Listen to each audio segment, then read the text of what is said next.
দুনিয়ায়। ঠান্ডা মাথায় ভেবে দেখলে দেখবেন এই দুনিয়া এবং জান্নাতের মাঝখানে কিন্তু দুইটা স্টেশন আছে, একটার নাম কবর, একটার নাম হাসর। কবরটা কিরকম?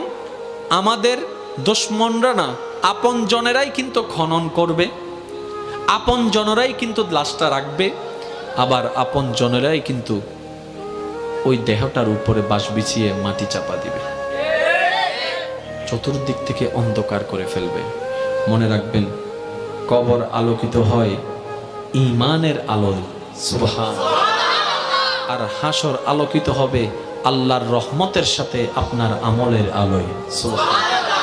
হাসর আলোকিত হবে আমলের গুণে, কবর আলোকিত হবে ঈমানের গুণে।